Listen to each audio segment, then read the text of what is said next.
तो जैसा कि आप सभी ने देखा होगा, पार्ट 1 के 3 आवर्स 53 सेकंड्स में बीच में से काफ़ी पार्ट मिसिंग थे, जिस वजह से आप सभी के मुझे बहुत कमेंट आ रहे थे। हालांकि वो सभी मैंने एक्सप्लेन करे थे, लेकिन एडिटिंग में कुछ गड़बड़ी होने के कारण वो वीडियो में नहीं जुड़े। तो फिक्र मत करिए, अब मैं वो सारे के सारे पार्ट जो कि बीच में से मिसिंग थे वो दोबारा से एक्सप्लेन करने वाला हूँ। यानी कि हम चैप्टर 46 से लेकर चैप्टर 58 तक देखेंगे, जो कि बीच के मिसिंग पार्ट्स थे। तो जैसे कि हमने 3 आवर्स 53 सेकंड्स में देखा था, रसल इन पर अपना बहुत जोरदार हमला करता है, लेकिन ये कल्टिस्ट यहाँ पर एक पोर्टल खोल देता है और वो पोर्टल सीधा येलो टावर मास्टर और प्रिंसेस सेकेट की ओर जाकर खुल रहा था, जिससे कि रसल का ये अटैक जाकर वहाँ पर गिरता है और एक बहुत जोरदार धमाका होता है। और अब चैप्टर नंबर 46 में आ गए। इस धमाके के कारण यहाँ पर धुआं धुआं हो जाता है और जैसे ही रसल यहाँ पर पहुँचता है वो ये देखकर बहुत घबरा जाता है। वो चिल्लाने लगता है, प्रिंसेस, एल्डर। फिर तभी उधर धुएं के अंदर से एल्डर स्पैगलमैन का हाथ आता है। जैसे रसल उनके पास पहुँचता है वो उनसे कहता है कि एल्डर स्पैगलमैन, आप ठीक तो है ना?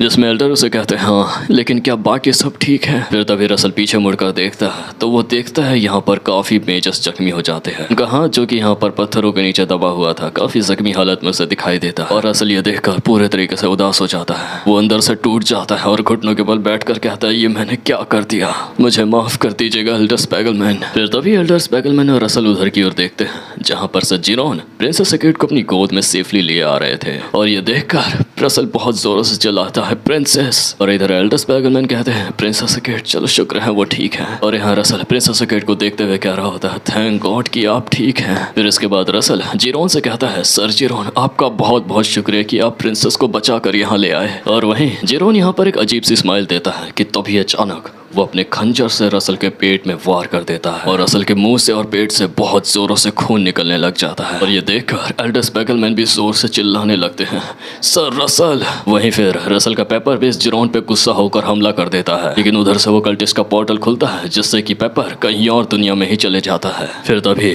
जिरोन के पीछे से वो कल्टिस्ट की पूरी टीम आ जाती है और आते आते वो कल्टिस्ट रसल से ये कह रहा था कि तो मुझे कितनी देर से परेशान करे जा रहा था, कीड़े कहीं के। और यहाँ रसल जो कि बहुत जख्मी हालत में था वो सोच रहा होता है, इन्होंने पेपर के साथ क्या किया और अब तो मेरी बॉडी में भी स्ट्रेंथ नहीं बची है। जिसके बाद यहाँ पर कल्टिस्ट और उस जिरोन के बीच में आपस में बात हो रही थी, जिसमें जिरोन कल्टिस्ट से कहता है, मुझे अच्छे से याद है मैंने तुम्हें सिर्फ और सिर्फ एल्डर स्पैगलमैन को ही हॉस्टेज बनाने के लिए कहा था। जिसमें वो कल्टिस्ट कहता है, वेल इस हिसाब से तो तुम्हें भी एक हॉस्टेज की तरह ही एक्ट करना चाहिए, है कि नहीं? और फिर इधर से एल्डर स्पैगलमैन बहुत गुस्से में चिल्लाते हुए, सर जिरोन, तुम्हारी हिम्मत कैसे हुई हमें धोखा देने की? इसके बाद एल्डर स्पैगलमैन अपनी बहुत पावरफुल अर्थ मैजिक से इन पे हमला कर रहे होते हैं, लेकिन तभी कल्टिस्ट का वो हैमर वाला साथी एल्डर स्पैगलमैन के पीठ पे एक जोर से हैमर मार देता है, ये कहते हुए कि चुप कर जा बूढ़े। और एल्डर स्पैगलमैन बहुत ज्यादा जख्मी होकर वहीं पर गिर जाते हैं। जिसके बाद वो कल्टिस्ट जिरोन से पूछता है कि वैसे आखिर ये लड़की है कौन? जिसमें फिर जिरोन उसे ये कहते हुए बताता है, ये प्रिंसेस सेकेट है।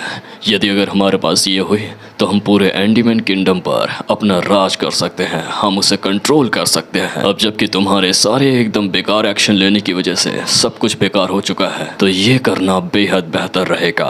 जिसमें वो कल्टिस्ट कहता है, हाँ ये भी ठीक है, लेकिन जब तक ये मरती नहीं है। फिर तभी उधर से रसल कहता है, लेकिन मैं ये सब होने नहीं दूंगा, तुम लोग अपने मकसद में कभी कामयाब नहीं हो पाओगे। ऐसा कहते हुए रसल अपनी जख्मी हालत में भी खड़ा हो रहा था। फिर तभी उधर से कल्टिस्ट का वो हैमर वाला साथी अपनी हैमर घुमाते हुए आगे बढ़ते हुए कहता है, तुम लोग रुक जाओ, मैं इस बच्चे को अभी खत्म करके आता हूँ। और वो ऐसा कहते हुए रसल के ऊपर हमला करने के लिए आगे बढ़ जाता है और फिर यहाँ पर रसल के हाथों में जो रिंग होती है वो चमकने लग जाती है और अब यहाँ पर रसल क्लाउड रिंग और कॉल मिस्ट का इस्तेमाल करता है और फिर वो कल्टिस्ट का साथी अपना हैमर लेके इस पे हमला बोल देता है, ये कहते हुए कि ये हमारा पिछली बार का बदला होगा बच्चे। और फिर वो रसल पर अपने हैमर से हमला कर देता है, ये कहते हुए कि अब मरो। लेकिन तभी अचानक यहाँ पर रसल ड्रैकोनिफिकेशन का इस्तेमाल करता है, जिससे कि एक बहुत जोरदार फायर फ्लेम आसमान के ऊपर उठती है, जिसे देखकर जिरोन और वो कल्टिस्ट बहुत शॉक्ड हो जाते हैं। कल्टिस्ट सोचता है, नहीं ऐसा नहीं हो सकता, ये मिस्ट क्या हमारे ध्यान भटकाने के लिए था? जिसके बाद उन कल्टिस्ट के पीछे एक जोरदार धमाका होता है, जहाँ पर वो देखता है उसके बाकी साथी नीचे गिर कर ढेर हो चुके हैं। फिर तभी वो कल्टिस्ट अपने बचाव के लिए यहाँ पर बहुत सारे पोर्टल्स क्रिएट कर लेता है। वो अपने आसपास काफी पोर्टल्स बना लेता है और वो कल्टिस्ट मन ही मन सोच रहा था कि ओह अच्छा, तो जो हमारे पीछे पहले थे उनके हारने का एक जरूर रीजन था। मैं इसे महसूस कर सकता हूँ, इसे अच्छे से सेंस कर सकता हूँ बिना देखे। उसकी वो माना शक्ति बहुत ज्यादा रैपिडली बढ़ ही जा रही है। आखिर ये सब हो क्या रहा है? लेकिन तभी अचानक रसल सीधा जमीन को चीरते हुए ऊपर की ओर निकलता है और उसके हाथों में जो ड्रैकोनिफिकेशन थी वो सीधा इस कल्टिस्ट के छाती में घुसा देता है।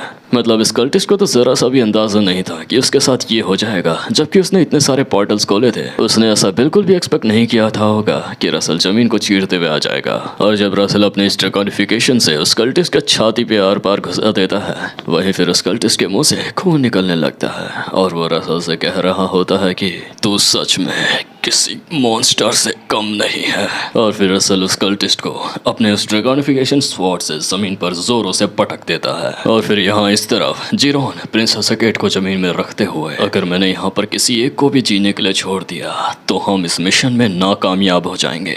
और फिर यहाँ पर जिरोन अपनी डबल कास्टिंग के साथ ब्लडी फ्लेम स्वॉर्ड निकाल लेता है। उसके हाथों में वो 2 ब्लडी फ्लेम स्वॉर्ड जिसके आसपास श्रापित एनर्जी मंडरा रही थी। और फिर वो अपनी इस ब्लडी फ्लेम स्वॉर्ड के साथ रसल के ऊपर हमला करते हुए कूद जाता है और चिल्लाते हुए ये कह रहा होता है कि अब मुझसे आकर भिड़ो रसल रेमंड। और यहाँ पर रसल जो काफी ज्यादा जख्मी हालत में था, उसके मुंह से खून तक निकल रहा था, जो सोच रहा होता है कि अरे नहीं, मेरा ड्रैकोनिफिकेशन का टाइम भी खत्म होने वाला है। लेकिन फिर स्टिल रसल अपनी इतनी ज्यादा जख्मी हालत में होने के कारण भी वो अपनी इस ड्रैकोनिफिकेशन के साथ उस जिरोन से भिड़ने के लिए तैयार हो जाता है। यहाँ रसल अपने ड्रैकोनिफिकेशन को तैयार करे हुए और उधर से जिरोन अपने स्वॉर्ड के साथ हमला करते हुए। यहाँ रसल अपने ड्रैकोनिफिकेशन के साथ सोच रहा था कि अब मेरा सब कुछ इस अटैक पर निर्भर करता है। जिसके बाद फिर यहाँ दोनों आपस में काफी जोर से टकराते हैं, जिससे कि एक बहुत बड़ा धमाका क्रिएट होता है। और वहीं हम इस ओर देखते हैं, रसल घुटनों के बल नीचे गिर जाता है। उसके मुंह से खून निकल रहा था और सिर्फ थोड़ा मोड़ा खून ही नहीं, काफी ज्यादा खून उसके मुंह से बह रहा था। फिर तभी हम दूसरी ओर देखते हैं, जहाँ पर जिरोन की छाती में से रसल का ये अटैक आर पार कर जाता है और फाइनली रसल का ये ड्रैकोनिफिकेशन काम कर गया, जो कि इस जिरोन के छाती को चीर कर रख देता है। और फिर जिरोन वहीं पर गिरकर हमेशा के लिए खत्म हो जाता है। फिर इसके बाद रसल पीछे की ओर मुड़कर देखता है, जहाँ पर वो कल्टिस्ट उससे कह रहा होता है कि ओह यार, तो आखिरकार अंत में वो सिर्फ बेहोश होकर गिर गया। और रसल को उसकी ये बात सुनकर कुछ समझ नहीं आता, जिसमें वो कल्टिस्ट रसल से दोबारा कहता है ऐसा मत कहना कि तुम्हें नहीं पता कि उसके पास 2 दिल है, और ये जो अब आ रहा है वो भी बिल्कुल सेम है, तुम तो उसे जानते ही होगे।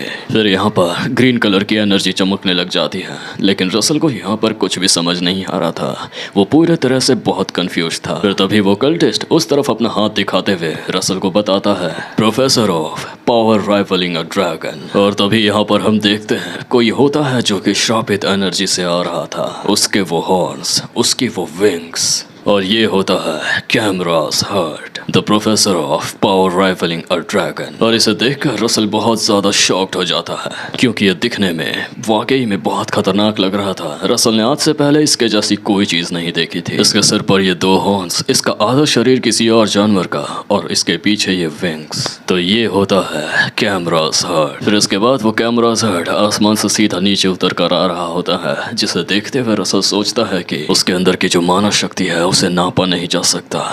वो सच में बहुत ही ज्यादा है, वाकई में एक बेहद बेहतर माना। जिसके बाद फिर वो कैमरास हर्ट अपनी बहुत ज्यादा अद्भुत पावर से दूर से ही उस कल्टिस्ट का गला पकड़ लेता है और उसे आसमान के ऊपर उठा देता है। और फिर वो बहुत गुस्से से इस कल्टिस्ट से कहता है तो तुम अपनी असली शक्तियाँ इसलिए छुपा रहे थे ताकि मुझे अपने इस दिल का इस्तेमाल करना पड़े। जिसमें फिर वो कल्टिस्ट कहता है हाँ, लेकिन तुम भी तो ऐसा ही चाहते थे ना। तुमने एक नया सर्कल प्राप्त कर लिया है, तुम्हें तो अपने दिल का शुक्रिया अदा करना चाहिए। और ऐसा तो नहीं है ना कि मैंने तुम पर प्रेशर डाला कि तुम इस बंदे से हार जाओ। और फिर वो कैमरास हर्ट उस कल्टिस्ट को छोड़ देता है और दूर फेंक देता है, ये कहते हुए कि हाँ तुमने सही कहा, मैं गलत ऑर्डर पे काम कर रहा था। और फिर कैमरास हर्ट रसल की ओर अपना हाथ दिखाते हुए कहता है रसल रेमंड, तो अब मैं तुम्हें एक बेहतरीन अंत देने वाला हूँ। जिसके बाद वो अपनी ड्रैगन पावर से रसल को दूर से ही अपने ओर खींच लेता है और सीधा रसल को अपने पास लाकर उसकी गर्दन पकड़ लेता है। फिर कैमरा ज़र्ट रसल का गला पकड़कर उससे कहता है, तुम्हारे एक्सप्रेशन जो तुमने अभी अभी दिए वो बहुत मज़ेदार हैं और आखिरकार तुम अंत में किसी को नहीं बचा पाए। जिसके बाद कैमरा ज़र्ट अपना हाथ जमीन की ओर मारते हुए अपने उस ब्लड पावर से एक बहुत जोरदार वेव छोड़ता है जो कि सीधा जाकर उस रिफ्ट बैरियर पर लगता है और वो बैरियर पूरे तरीके से टूट जाता है और कैमरा ज़र्ट रसल से कह रहा होता है, और अब सब खत्म होता है रसल रेमंड। और ये सब देखते हुए वो कल्टिस्ट सोच रहा होता है कि उसने स्पाशियल रिफ्ट डिरप्शन के बीच में एक ब्रेक पैदा कर दिया। क्या जिरोन ये सबको एंजॉय कर रहा है? और हमें यहाँ पर पता चलता है ये कैमरा ज़र्ट ही जिरोन है। जब जिरोन मरा था तब उसके दूसरे दिल के रूप में ये कैमरा ज़र्ट बाहर आता है। फिर इस सब के बाद रसल अपने हाथों में फायर फ्लेम इसके मुंह पे छोड़ते हुए कहता है, अभी नहीं, अभी कुछ खत्म नहीं हुआ है। और फिर वो अपने फायर फ्लेम से इस कैमरा ज़र्ट के मुंह पे एक जोरदार धमाका करता है जिससे कैमरा ज़र्ट को ज्यादा नुकसान तो नहीं होता, बस उसके कान के आसपास से थोड़ा बहुत खून निकल रहा था। फिर वो रसल से कहता है, ओह अच्छा, अब मैंने अपना मन बदल लिया है, तो मैं तुम्हें वो मौत दूंगा जो कि तुम डिजर्व करते हो। फिर इसके बाद वो कैमरा ज़र्ट रसल को दूर उस तरफ फेंक देता है जहाँ पर उसने उस बैरियर में रिफ्ट पैदा किया था और रसल उस बैरियर के रिफ्ट में घुस जाता है। फिर वो आजू बाजू से वो स्टोन्स टाइप की नुकीली सी चीजें रसल को कवर कर रही थी और इसी के साथ उधर से कैमरा ज़र्ट रसल को कह रहा होता है कि अब महसूस करो तुम्हारी आत्माओं में कई सारे ऐसे टुकड़े घुसेंगे और इस बैरियर के रिफ्ट के अंदर तुम समा जाओगे। तुम्हारे पास जितना समय बचा हुआ है एक दर्दनाक मौत को महसूस करो और खत्म हो जाओ। फिर असल इस दर्द से बहुत ज्यादा जोर से चिल्लाने लगता है, लेकिन तभी अचानक वो जब चिल्ला के उठता है तो वो देखता है कि वो बिल्कुल एक अलग जगह पे है। यहाँ पर सामने से एक नर्स आ रही होती है जो कि उसे कहती है कि सर क्या आप ठीक हैं, मुझे सुन सकते हैं? और असल जोरों से हाँफते हुए यही सोच रहा होता है कि मैं आखिर यहाँ कहाँ पर हूँ। फिर वो नर्स रसल को बताती है कि तुम कैमलॉट कैपिटल के हॉस्पिटल पे हो। फिर रसल कहता है कि हॉस्पिटल? आखिर वो जो रूइंस में बैटल हो रहा था उसमें हुआ क्या आखिर? जिसमें वो नर्स कहती है, माफ कीजिएगा लेकिन मैं कुछ समझ नहीं पा रही कि आखिर आप किस बारे में बात कर रहे हैं। फिर असल जोरों से उस नर्स के कंधे पे पकड़ लेता है और कहता है, प्रिंसेस, क्या प्रिंसेस और बाकी वो एल्डर सब ठीक है? रसल यहाँ पर बहुत ज्यादा शॉक था, वो बहुत ज्यादा घबराते हुए और चिल्लाते हुए कह रहा था। फिर तभी उधर से दूसरा बंदा आता है जो कि कहता है कि सर आप प्लीज शांत हो जाइए। फिर वो नर्स रसल को बताती है कि आप यहाँ पर इसलिए एडमिट हुए हैं क्योंकि आप लव रिम म्यूजियम को साफ करते हुए वहीं पर बेहोश होकर गिर गए थे। और रसल को उसकी ये बात सुनकर कुछ भी समझ नहीं आता। रसल यहाँ पर बहुत बुरी तरीके से शॉक्ड था। वो कहता है, क्या आखिर तुम ये किस बारे में बात कर रही हो? इसके बाद रसल बहुत जोरों से पेपर पेपर चिल्ला के उसे ढूंढने लग जाता है। वहीं फिर बाकी के उधर के नर्स रसल को पकड़कर इसे रोकने की बहुत कोशिश कर रहे थे। फिर रसल सोचता है, क्या मैं किसी कारणवश बीते वक्त में आ गया हूँ? जब मैं उस बैरियर के बीच में फंसा हुआ था क्या वो उस वजह से हुआ है? नहीं, ऐसा नहीं हो सकता।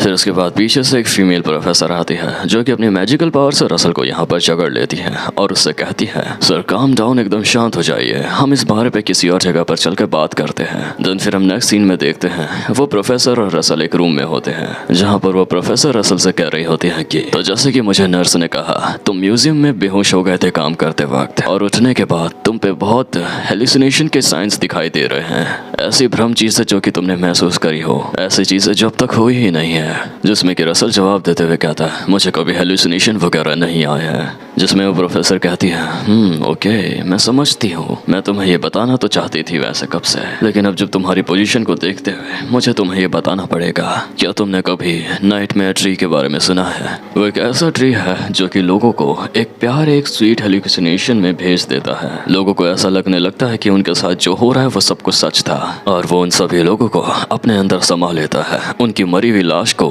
एज अ न्यूट्रिशन के बदले। रसल ये बात सुनकर कहता है, क्या उसने मेरे साथ मतलब ये सब चीजें करी है? फिर वो प्रोफेसर कह के बताती है कि अभी हाल फिलहाल ही में ही जो म्यूजियम में नाइटमेयर ट्री रखा गया था वो थोड़ा सा लीक्ड आउट हो गया था, जिस वजह से तुम और साथ ही साथ काफी लोगों को साथ में हेलुसिनेशंस आए थे। हमें काफी लोगों में हेलुसिनेशन के सिम्टम्स देखने को मिले। रसल ये बात सुनकर बहुत ज्यादा शॉक्ड था। फिर उसके बाद प्रोफेसर कह रही होती है कि वेल अच्छी बात यह है कि वो म्यूजियम सारे ट्रीटमेंट का खर्चा दे देगा, तो परेशानी की कोई बात नहीं है। और यहाँ पर रसल उसी बात को सोच के बहुत ज्यादा सदमे में था। वो सोच रहा था कि क्या वो सब कुछ एक हेलुसिनेशन था, मेरा भ्रम था। फिर उसके बाद यहाँ पर वो प्रोफेसर कुछ पेपर्स देते हुए रसल से कह रही होती है, ये है रिटर्न डायग्नोसिस, तो कभी भी तुम्हारे पास म्यूजियम के रिप्रेजेंटेटिव्स आए तो तुम ये कंपनसेशन उन्हें दे सकते हो। और फिर वो रसल के क्लोज आकर उसके चेयर पे हाथ रखते हुए कहती है, तो अब सर ये समय आ गया है कि आप अपने सपने से जाग जाएं। और यहाँ रसल फिर से सोच रहा होता है कि क्या वो सचमुच में एक सिर्फ सपना था। नहीं, ये नहीं हो सकता। नहीं, मिस डारिया है, वो असलियत में है। फिर सीन चेंज होता है और हम देखते हैं फ्लेम टावर का सीन दिखाया जाता है, जिसके बाहर 2 गार्ड्स खड़े थे और रसल इस फ्लेम टावर की ओर आते हुए अपने आप से ये बातें कर रहा होता है कि वो सब कुछ बेहद रियलिस्टिक महसूस हो रहा था। वो सिर्फ सपना तो नहीं हो सकता। जिसके बाद वो गार्ड्स उसे कहते हैं, हे तुम वहीं पर रुक जाओ। रसल उनसे कहता है कि मैं यहाँ पर मिस डारिया को देखने आया हूँ। और वो मन में सोच रहा होता है कि मुझे उम्मीद है मिस डारिया को मैं जरूर याद होऊंगा। जिसमें वो गार्ड्स आपस में एक दूसरे से कहते हैं, आखिर ये लड़का है कौन। और यहाँ रसल बहुत ज्यादा डिप्रेस्ड होकर आसमान के ऊपर देखते हुए सोच रहा होता है, प्लीज ये बस किसी भी तरीके का सपना ना हो, प्लीज। इसके बाद रसल उनसे कहता है, मेरा नाम रसल रेमंड है और मैं मिस डारिया का डिसिपल हुआ करता था। जिसके बाद वो एक दूसरे से कहते हैं, मिस डारिया का डिसिपल? मैंने तो इसके बारे में इसका नाम तक नहीं सुना। ये जरूर कोई बहरूपिया हो सकता है या फिर कुछ और। इसे यहाँ से किसी भी तरीके से बाहर निकालो। जिसके बाद रसल भागते हुए अंदर की ओर घुसने की कोशिश करते हुए कहता है, बस एक बार के लिए मुझे उन्हें देखने दीजिए, मुझे मिस डारिया से मिलने दीजिए। लेकिन फिर वो गार्ड गुस्से में आकर रसल को दूर धक्का मार के फेंक देते हैं। यहाँ रसल धीरे धीरे घुटनों के बल उठते हुए कह रहा होता है, मास्टर। फिर तभी हम देखते हैं रसल के पीछे से एक रथ आता है, जिसमें की होती है मिस डारिया। और वो कहते हैं, आखिर यहाँ पर हो क्या रहा है। फिर वो गार्ड मिस डारिया को बताता है कि miss Daria flame tower master, ये लड़का कह रहा है कि ये आपका डिसिपल है। जिसमें मिस डारिया कहती है, मेरा डिसिपल? जिसके बाद मिस डारिया रसल की ओर देखते हुए उसे कहती है, क्या मैं तुम्हें जानती हूँ? और रसल मिस डारिया की ये बात सुनकर बहुत बुरे तरीके से शॉक्ड हो जाता है। उसे ये सुनकर एक बहुत गहरा सदमा लगता है। मिस डारिया की ये बात सुनने के बाद उसके जुबान पर एक भी शब्द नहीं बचते। और फिर मिस डारिया भी अपने उन गार्ड से कहती है, चलो अब यहाँ से चलते हैं। और ऐसा कहकर वो वहाँ से चले जाती हैं। फिर इसके बाद अगले सीन में हमें म्यूजियम दिखाया जाता है और रसल यहाँ उस म्यूजियम के अंदर आया था। और यहाँ रसल उस नाइट में ट्री पोलन के पास आया था। उसे वो शीशे के अंदर से देख ऐसा कह रहा होता है कि तो इन सब का मतलब है कि वो जो सब कुछ हुआ वो सिर्फ और सिर्फ इस नाइटमेयर पोलन ट्री की वजह से हुआ। फिर असल गुस्से में आकर उस कांच पे जोरों से मुक्का मारने लगता है, ये चिल्लाते हुए कि इस बेकार सी चीज़ की वजह से अगर वो सब एक केवल सपना था तो मुझे बहुत पहले ही क्यों नहीं जगा दिया। ऐसा नहीं हो सकता कि ये चीज़ असली है। फिर असल के ऐसे जोरदार मुक्का मारने के कारण वहाँ की बेल बजने लग जाती है, जिससे कि वहाँ के लोग आते हैं और असल को जोरों से पकड़ लेते हैं। और फिर असल से कहते हैं कि आखिर तुम हो कौन। और यहाँ रसल बहुत ज़्यादा परेशान हुए डिप्रेस्ड में चिल्लाते हुए कहता है, आखिर ये सब क्यों हो रहा है।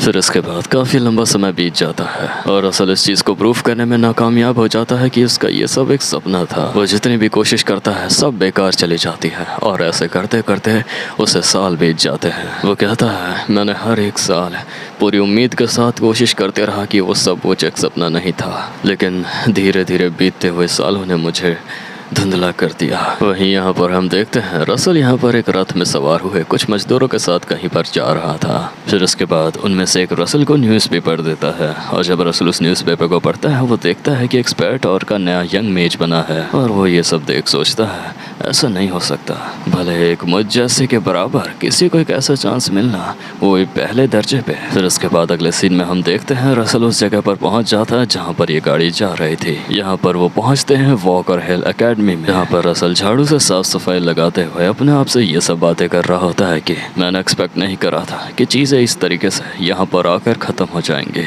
और फिर रसल हमें बताता है कि मैंने अपना दिमाग पूरे तरीके से खाली कर लिया और मैंने अपनी एम्बिशंस को अबैंडन कर दिया एक बार के लिए, और आखिर अंत में आई अबैंडन्ड माई सेल्फ। अब रसल ने आखिरकार अंत में आकर अपने आप को इस जगह पर लगा दिया था। फिर इसके बाद वो झाड़ू पकड़े सोच रहा होता है कि वैसे ये लाइफ इतनी भी बुरी नहीं है, I mean, इनफैक्ट मुझ जैसे इंसान के लिए ये काम तो ठीक ही है। फिर तभी रसल को पीछे से एक आवाज़ आती है। जब वो वहाँ जाकर देखता है तो वो देखता है कि कुछ लड़के एक लड़के को बहुत बुरे तरीके से परेशान कर रहे होते हैं। वो उससे कह रहे होते हैं कि तूने ऐसा सोच भी कैसे लिया कि तू इस तरीके से एक्ट कर सकता है, अपनी औकात मत भूल। जस्ट बिकॉज कि हमने तुझसे थोड़ी देर बात क्या कर ली तुझे क्या लगा हमारा लेवल तेरे लेवल से सेम है? ऐसा बिल्कुल भी नहीं है, तू हमारे लेवल तक का नहीं है लड़के। फिर असल यहाँ से ये सब देख जाते हुए अपने मन में कह रहा होता है, सब चीज़ों का मेरे से कोई लेना देना नहीं है, मुझे यहाँ से चले जाना चाहिए ये सब चीज़ें इग्नोर करके। तो तभी उधर से आवाज़ आती है और वो बच्चा कहता है, फ़र्क नहीं पड़ता, तुम लोग मुझे जितना भी कुछ कहो, मैं एक मेज बनकर ही रहूँगा। जिसके बाद वो लड़का कहता है कि क्या बकवास है, तूने बस एक बार माना नैरोइंग से सफ़र क्या कर लिया तो अपने आप को समझने लगा। फिर असल जैसे ही माना नैरोइंग का नाम सुनता है वो वहीं पर स्टक हो जाता है कुछ देर के लिए। और यहाँ इस तरफ वो लड़का उस बच्चे से कह रहा होता है कि और हाँ, एक और बात, जो तेरी फैमिली ने क्राइम करा है उस बात को भूलियो मत। और फिर वो दो लड़के उस बच्चे को पकड़ लेते हैं और फिर सामने से वो लड़का अपने हाथों की फिंगर्स में फायर फ्लेम्स लेते हुए इससे आकर कह रहा होता है कि तो चलो मैं तुम पर एक ऐसा निशान बनाता हूँ जो तुम्हें हमेशा याद रहेगा। और फिर वो अपने फिंगर उस बच्चे के फोरहेड के क्लोज ले ही आता है और वो बच्चा डर के मारे अपनी आंखें बंद कर लेता है। लेकिन तभी अचानक जैसे उसकी आंखें खुलती हैं वो देखता है कि वो तीनों लड़के जमीन पे पड़े गिरे हुए हैं। जब वो ये सब देखता है वो शॉक्ड हो जाता है कि आखिर ये क्या हुआ। वहीं वो सामने देखता है जहाँ पर असल झाड़ू लगा रहा था, जिसे समझ आ गया कि ये किसने करा है। फिर इसके बाद सीन शिफ्ट होता है और हम देखते हैं रसल एक जगह पर बैठकर अपना ब्रेड खाते हुए ये कह रहा होता है कि ये कितना अनोइंग है, मैं जहाँ जा रहा हूँ तुम मेरा वहाँ पीछा क्यों कर रहे हो। जिसमें फिर वो बच्चा कहता है, मैं तो बस अपनी किताब पढ़ रहा हूँ और ये जगह मेरे को बहुत ज़्यादा अच्छी लगी, यहाँ पे मैं अच्छे से फोकस कर पा रहा हूँ। फिर उसके बाद रसल उस ओर नज़र घुमा के देखता है और यहाँ पर वो जो इस बच्चे को परेशान कर रहे थे वो दोबारा इसे मारने आए होते हैं। लेकिन रसल को देखकर वो और ज़्यादा घबरा जाते हैं और वो छुप जाते हैं। जिसके बाद रसल उस बच्चे से कहता है, तो उस वक्त यही मानवीय नर्विंग की बात चल रही थी, है ना? मैं भी किसी एक ऐसे को जानता हूँ जो कि इसी एकेडमी में ज्वाइन होने के लिए आया था। फिर वो बच्चा रसल से पूछता है कि अच्छा, फिर उसके बाद आगे क्या हुआ? जिसमें रसल बताता है उसे निकाल दिया गया क्योंकि वो अपने ओवर लिमिट्स तक नहीं पहुँच पाया, बिल्कुल एक कचड़े की तरह जिसका कोई वजूद नहीं है, जो कोई मायने नहीं रखता।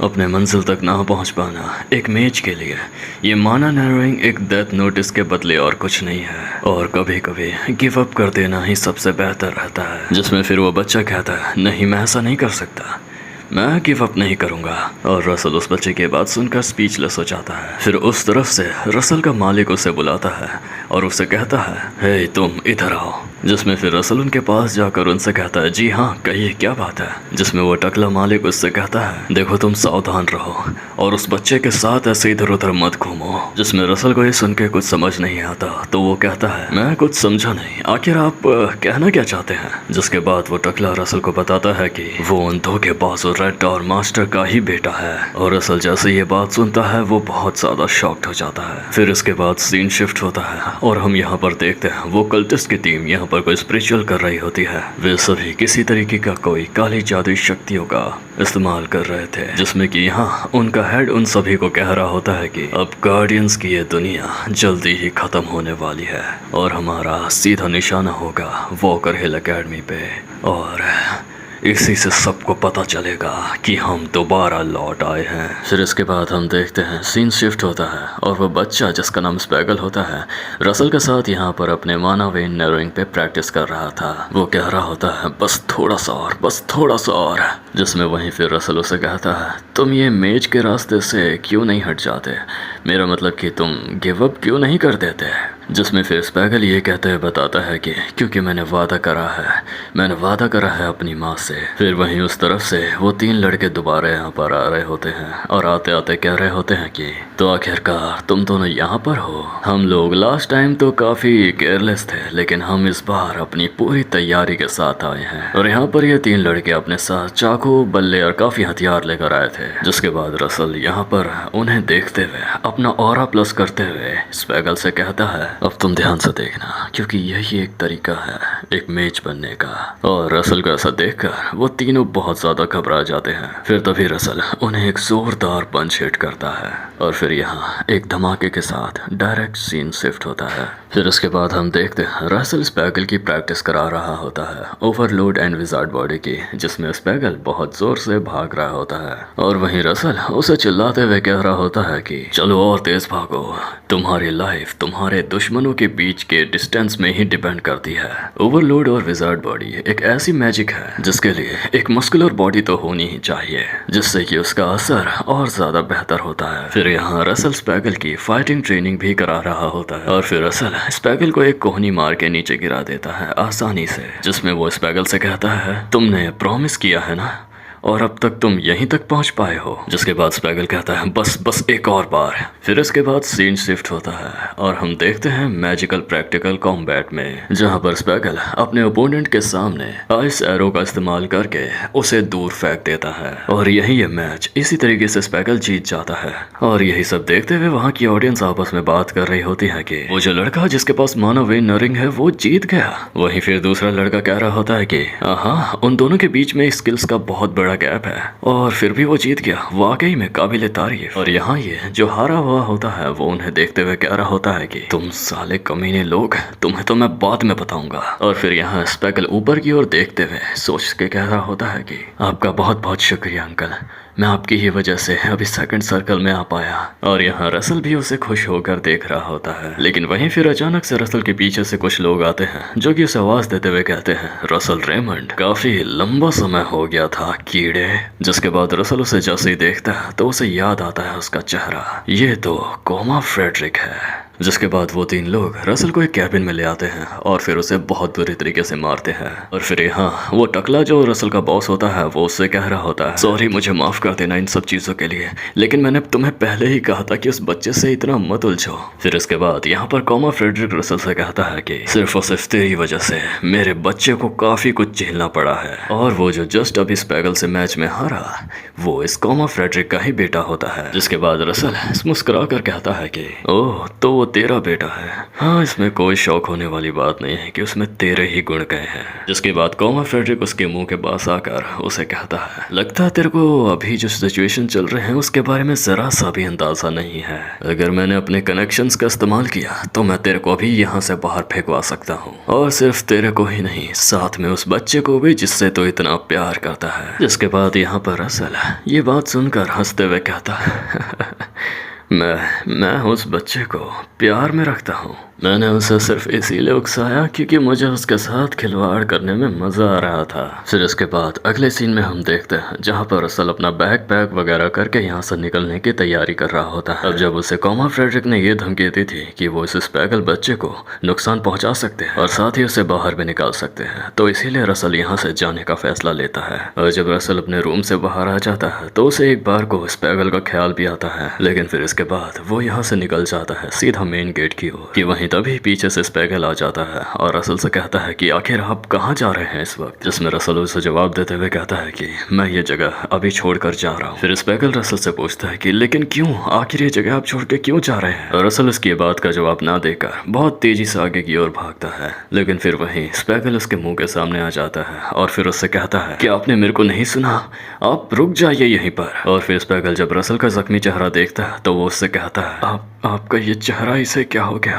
और फिर रसल उससे कहता है कि तो बता, आखिर तुम मुझ जैसे इंसान से और क्या एक्सपेक्ट करते हो, क्या तुम्हें सच में ऐसा लगता है कि मैं तुम्हारा टीचर या फिर कुछ हूँ। और फिर रसल ये कहकर उसके सामने से उसके कंधे को टक्कर मारते हुए निकल जाता है। साथ साथ वो ये कहते हुए जाता है कि तो इस भ्रम में मत रहना तुम। और असल की बात सुनकर स्पैगल को बहुत रोना आता है, वो वहीं रोने लग जाता है। फिर इसके बाद सीन शिफ्ट होता है और हमें इधर का सीन दिखाया जाता है जहाँ पर कोमा फ्रेडरिक अपने रथ में बैठकर जाते हुए कह रहा होता है कि और इसीलिए मुझे ये पैसा और ये ताकत इतना ज्यादा प्यारा है, तुम इन सब चीजों से वो करवा सकते हो जो तुम चाहते हो। फिर तभी अचानक कोमा फ्रेडरिक का ये रथ बहुत जोरों से रुकता है और कोमा फ्रेडरिक चिल्लाते हुए कहता है कि आखिर ये क्या हो रहा है। कि तभी हम देखते हैं उसके रथ के सामने वो कल्टिस्ट की टीम यहाँ पर आ जाती है और फ्रेडरिक उन्हें देख गुस्से में चिल्लाते हुए कह रहा होता है कि आखिर तुम लोगों की हिम्मत कैसे हुई कि तुम कोमा फ्रेडरिक का रास्ता रोको। जिसके बाद वो लोग यहाँ पर अपनी श्रापित एनर्जी से एक जोरदार हमला करते हैं जिससे कि एक बहुत भयंकर धमाका क्रिएट होता है। और रसल को जैसे ही आवाज सुनाई देती है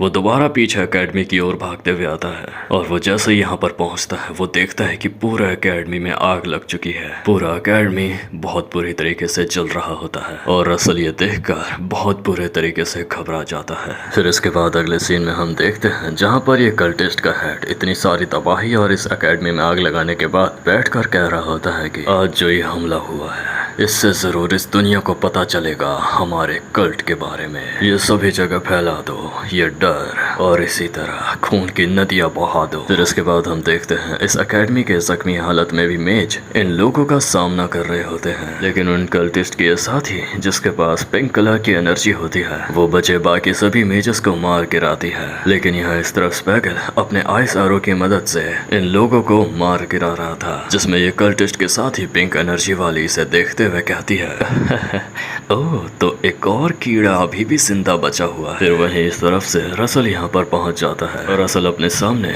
ये देखता है कि स्पैगल इस लड़की के सामने झुका हुआ था और वो लड़की उस पर हमला करने वाली थी। और रसल स्पैगल को ऐसे देख सोच रहा होता है कि आखिर ये यहाँ से भाग क्यों नहीं रहा। उसके बाद वो लड़की स्पैगल से कहती है क्यों बे, तुझे मरने से डर नहीं लगता। और यहाँ स्पैगल एक प्राउड स्माइल के साथ कहता है मैंने इतना समय निकाल लिया है कि बाकी लोग यहाँ से भाग सके, तो अब मैं इस चीज से संतुष्ट हूँ। और असल उसे ऐसा कहते देख सोच रहा होता है कि मैं ये महसूस कर सकता हूँ बेहद ही अंदरूनी शक्ति वाली मैजिकल पावर। यहाँ तक कि प्रोफेसर्स भी एक ऐसे लड़के को नहीं संभाल सकते थे। और फिर असल को स्पैगल को ऐसे देख अपना बीता वक्त याद आता है जब मुझे एक मौका मिला गया था, तो अब मैं और ज्यादा जल्दी ग्रो करूँगा और भी ज़्यादा लोगों को बचा सकूंगा। उस वक्त मैं एक ऐसे ही तरीके से गार्डियन बनना चाहता था, लेकिन आखिर में इस सपने के ख़त्म हो जाने के उठने बाद मैं बेहद कमज़ोर था और मैं आखिर कर भी क्या सकता था। तो ठीक है, मुझे यहाँ से निकलना चाहिए।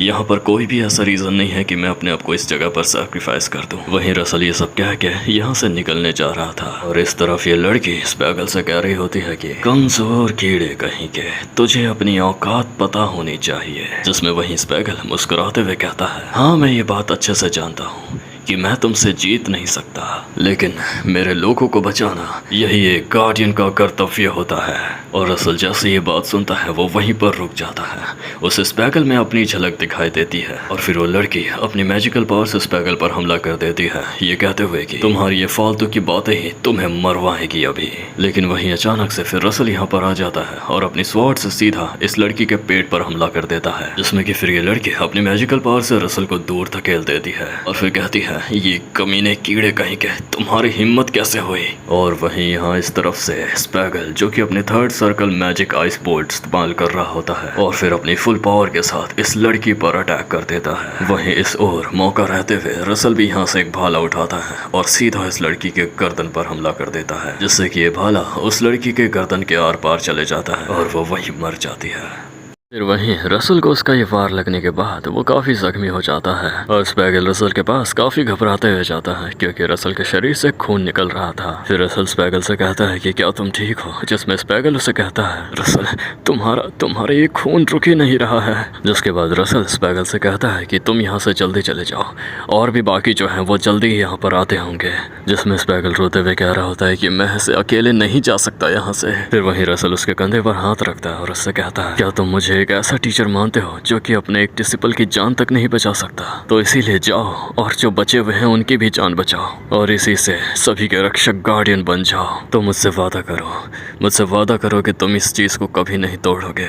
जिसमें स्पैगल भी फिर रोते हुए कहता है मैं तुम्हें वादा करता हूँ मैं एक गार्डियन बनकर ही रहूंगा मास्टर। और फिर स्पैगल वहाँ से चले जाता है। फिर यहाँ रसल अपने जख्मी हालत में होते हुए भी अपने भाले को पकड़ के खड़े होते हुए अपने मन में कह रहा था तुम शुरुआत से ही ऐसे थे, तुम बिल्कुल मेरे इस पुराने सपने की तरह हो जिससे मैं अभी जागा। तुम में बिल्कुल वैसा ही जज्बा है जैसा मुझ में हुआ करता था और इसी वजह से मुझे सबसे ज्यादा तुमसे नफरत थी और यही वजह है कि मुझे तुम बहुत पसंद हो। जिसके बाद रसल यहाँ पर खड़े होकर इन कल्टिस्ट को कहता है तुम सभी वहीं रुक जाओ। फिर ये कल्टिस्ट अपनी श्रापित एनर्जी इस्तेमाल करते हुए कह रहे होते हैं कि इस कचड़े को तो अभी बताना पड़ेगा। वहीं रसल इस तरफ मुस्कुराते हुए मन में कह रहा होता है कि तुम्हारा शुक्रिया वापस मुझे एक जीने की वजह देने के लिए। और फिर रसल यहाँ पर उन कल्टिस्ट के सामने एकदम आसमान में ऊपर आ जाता है और यहाँ हमें वो बताता है एक ऐसी मैजिक जिसे सीखा जा सकता है। फर्क नहीं पड़ता कि तुम्हारा सर्कल इसके लिए हाई है या फिर लो लेवल पर है, और वो है ब्लिंक। फिर तभी हम देखते हैं रसल अचानक से उन कल्टिस्ट के पीछे आ जाता होता है ब्लिंक का इस्तेमाल करते हुए, और फिर उसके हाथ में जो भाला होता है उससे वो जोरों से इस कल्टिस्ट की ओर हमला कर देता है। वहीं फिर सामने से कल्टिस्ट भी अपनी श्रापित जादुई शक्तियों से इसके तरफ हमला कर देता है, और फिर यहाँ पर एक बहुत जोरदार धमाका होता है। फिर इसके बाद यहाँ पर हमें एक अलग सी जगह दिखाई जाती है जो कि किसी आसमान की तरह लग रही थी, सितारों से भरी एक नीले रंग की दुनिया। वहीं फिर यहाँ पर धीरे धीरे रसल आँख खोल के उठ रहा होता है। वहीं उधर से किसी की आवाज़ आती है जो कि कहती है, और अब समय आ गया है कि तुम्हारे जाने का। फिर जब रसल यहाँ पर उठ जाता है तो वो कहता है कि आखिर अब ये कौन सी जगह है। फिर वहीं रसल के पीछे से इस जगह के लॉर्ड आते हैं और रसल से कहते हैं, तो आखिरकार तुम उठ ही गए, तो बताओ वो दुनिया आखिर कैसी थी। जिसमें रसल कह रहा होता है कि मैं अच्छे से नहीं जानता, लेकिन जब मैं अपने सपने से उठा तो मैं एक ऐसे जीवन में था जहाँ पर मुझे लगा कि शायद मैंने अपने अस्तित्व को पहचान लिया है और जो मेरे पास था मैं उसे वापस से बचा लूँगा। फिर तभी रसल सामने की ओर देखता है, उसे स्पैगल दिखाई देता है और वो उसकी तरफ भागते हुए चिल्लाते हुए जाता है, स्पैगल आखिर तुम वहाँ से भागे क्यों नहीं। जिसके बाद रसल सामने भागते हुए तो जाता है, लेकिन इनविजिबल मिरर से टकरा कर वहीं पर बैठ जाता है और फिर कहता है, और अंत में आखिर मैं किसी को भी नहीं बचा पाया। जिसके बाद वहीं पीछे से लॉर्ड रसल को कहते हैं, नहीं तुम गलत हो, ऐसा बिल्कुल भी नहीं। रसल रेमंड जिसमें ड्रैगन की सबसे भरपूर शक्ति बसती है।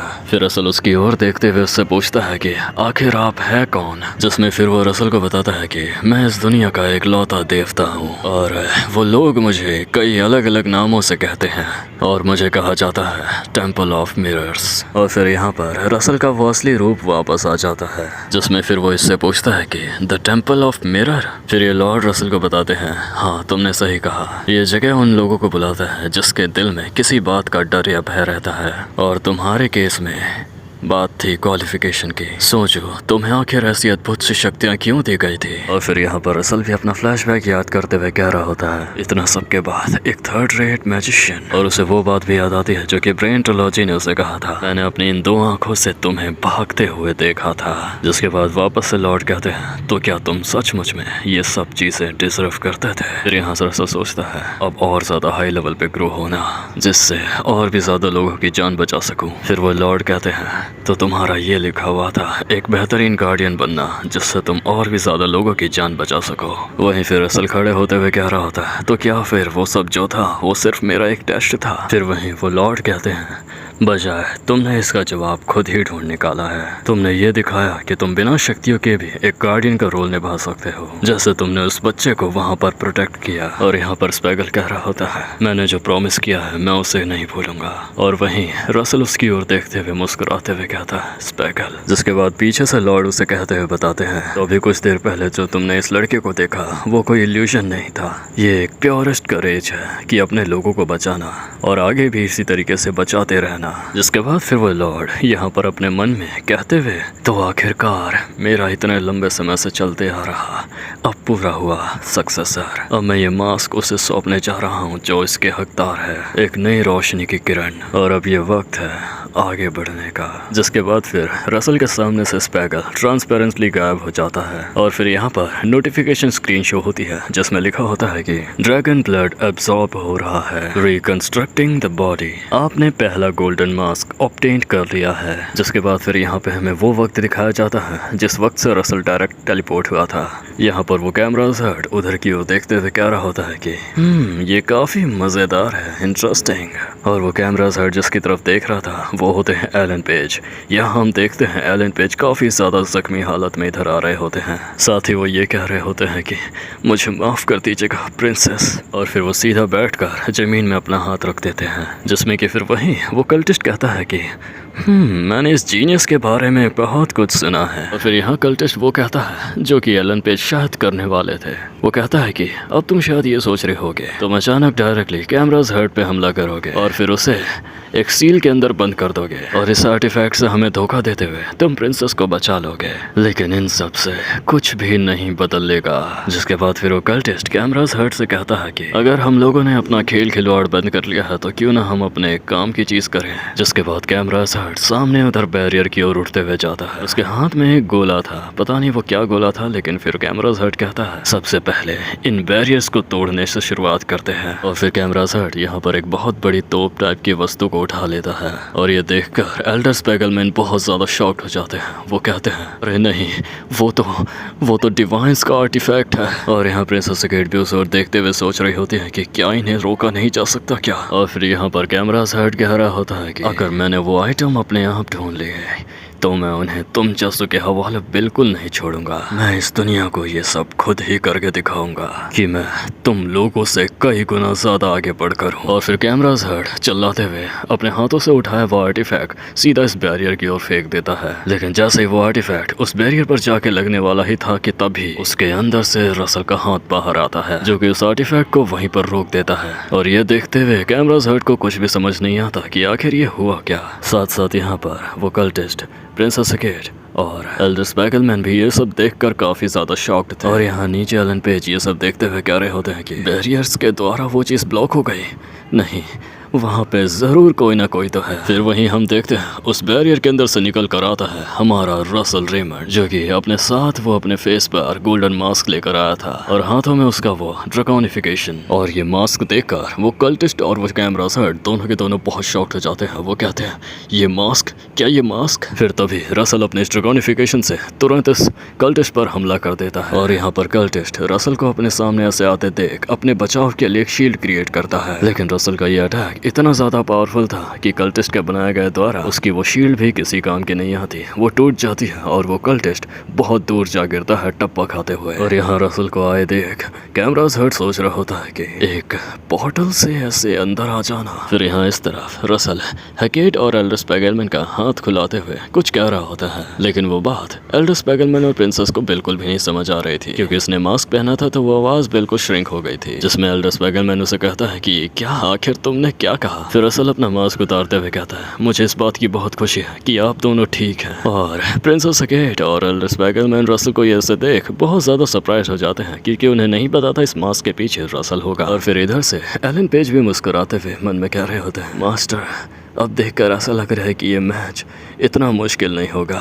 फिर हैकेट रसल का चेहरा छूते हुए कह रही होती है कि चलो इस बात की मुझे बहुत खुशी है कि तुम एकदम सुरक्षित लौट आए। लेकिन यहाँ पर रसल अभी के लिए प्रिंसेस हैकेट का हाथ पकड़ लेता है और उनसे कहता है हम इन सब चीज़ों की डिटेल्स में बाद में बात करेंगे। और यहाँ पर रसल का सीधा निशाना ये कैमरा हट था। वहीं वो कैमरा हट भी रसल की ओर देखते हुए कह रहा होता है ये लड़का तो मुझे अब सचमुच में बहुत परेशान कर रहा है। और फिर यहाँ पर कैमरा हट बहुत ज़्यादा गुस्से में अपना ऑरा प्लस करते हुए साथ ही अपनी ब्लडी फ्लेम स्वॉर्ड निकालते हुए रसल से कह रहा होता है कि तुम लौट आए हो, इसका मतलब ये नहीं है कि कुछ बदल जाएगा। मैं तुम्हें ख़त्म कर दूंगा और खुद ही वो आर्टिफैक्ट ले लूँगा।